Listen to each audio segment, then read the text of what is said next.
भार्गवी नदी कूल गोपालपुर नामक एक छोटिया गाँ। गाँ को लगी रही एक घंच जंगल। से गाँव रे कृपा सिंधु नाम एक काठुरिया रहुथिला।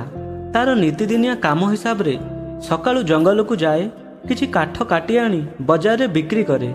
सेथुरु मिलुथिबा 2 पैसा रे से तार परिवार कष्टमष्टे चलाए। दिने एक युव साधु से जंगल को तपस्या उद्देश्य रे आसिले। कृपा सिंधु भारी साधु प्रेमी थिला। तेणु जंगल रे निजे काटिथिबा काठरे साधुंक पाई एक कुड़िया तैयारी कला। से जेबे भी जंगल भीतर को जाए, तपस्या रे थिबा साधुंक पाई फलमूल नेकी जाए। एथिरे खुशी होई दिने साधु कृपा को कहिले, कौन तुमे जानिछ ए जंगल आगकू कौन अछि? उत्तर रे कृपा कहिला, आज्ञा मु पिलाटी दिनरू ए जंगल को जानिछि। मो जेजे मो बापा मध्य काठुरिया थिले। एपटे दरकार काठ मते पाखरु ही मिल जाए, तो मु आगकू केबे जाइनी, किंतु मु निश्चिंत जे आगकू किछि भी नाही। एहा सुनी साधु जनक टिके हसी देई कहिले, मु मो घंच जंगल अछि। एकथा कृपा को सहजरे हजम हेला नाही। से एते वर्ष हेला ये जंगल रे बुलुछि, अथच एकथा जानिनी। मात्र केई मासरे ए साधु एकथा किपरि जानिले? से जहा भी हो, किंतु कृपार साधुंक ऊपर भरोसा थिला। से ता परदिन काठ काटिबा पई जंगल आगकू बढ़ी गला। सतकू सत से जंगल पार हो आगकू बढ़िबा मात्रे ताकू चंदन गछर एक घंच जंगल देखागला। से चंदन काठ संग्रह कला एवं तापरे साधु को एकथा जणैला। साधु कृपा को कहिले, सावधान रहिबो, एठी बाट बाटरे विपद अछि। सामान्य काठ बिकी से सप्ताह रे जेते आय करुथिला, चंदन काठ बिकी से ताकू गोटे दिन रे पाईगला। फलरे से साधुंक पाई 7 दिनर खाद्य सामग्री धरी सप्ताह को थरे आसे और चंदन काठ नहीं चली जाए। जंगल रे कौनसी हिंस्र प्राणी नथिबारु से साधुंक सतर्क बाणी को से भूलीगला। धीरे धीरे धन संपत्ति प्रति तार लोभ बढ़िला। दिने साधुंक पाद सेवा करने आଳରେ चंदन जंगल आगकू कौन अच्छी बोली पचारिला। साधु ता मन कथा जानी पारिले, किंतु न जानिला परी कहिले, एहा आगकू एक रूपा खणी अछि, किंतु तुमे मन रख विपद मध्य अछि। ता परदिन कृपा शतशतिका रूपा खणी ठाब कला एवं रूपा आनी बजार रे बिक्री कला। धीरे धीरे ता धन संपत्ति बढ़िया पाई लागिला। आखपाख गाँ और सहर रे जड़े धनी व्यक्ति भावरे तार ख्याति बढ़िला। एते धन संपत्ति थिले मध्य कृपा आहुरी केमिति धन पाइबो सेही योजना रे रहुथिला।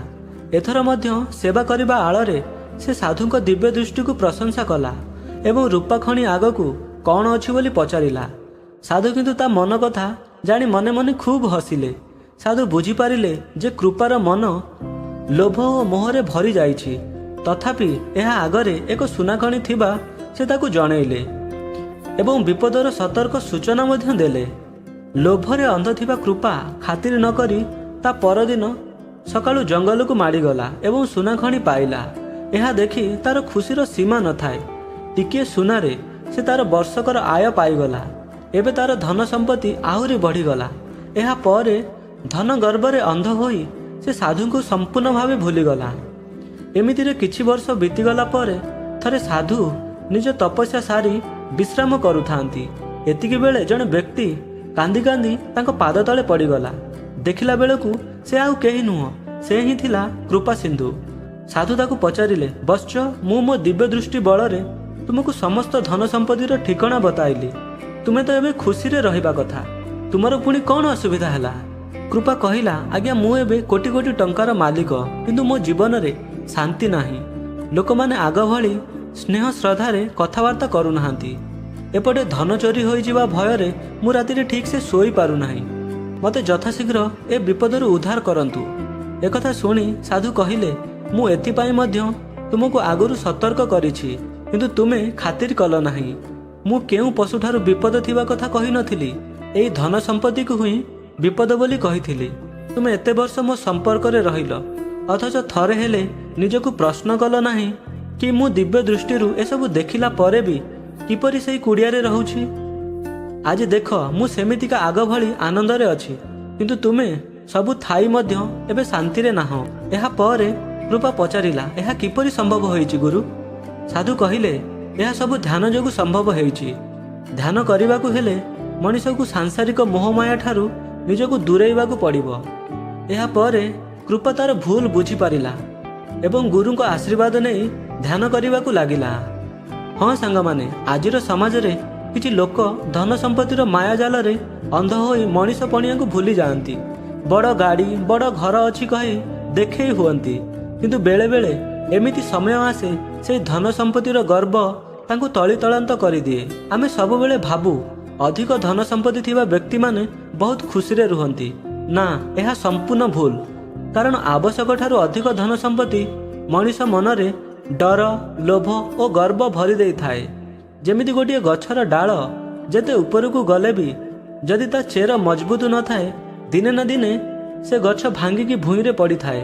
ସେମିତି ଧନ ସମ୍ପତ୍ତିର ଗର୍ବ ଚିରଦିନ ପାଇଁ ରହିନଥାଏ। କିନ୍ତୁ ଯେଉଁ ମଣିଷ ମନରେ ଭଗବାନଙ୍କ ପ୍ରତି ଭକ୍ତି ଅଛି ଏବଂ ନିରନ୍ତର ଅନ୍ୟକୁ ସାହାଯ୍ୟ କରିବା ପାଇଁ ସୁନ୍ଦର ମନ ଅଛି, ସେ ମଣିଷକୁ ବିପଦ କେବେ ବି ଛୁଇଁପାରେ ନାହିଁ।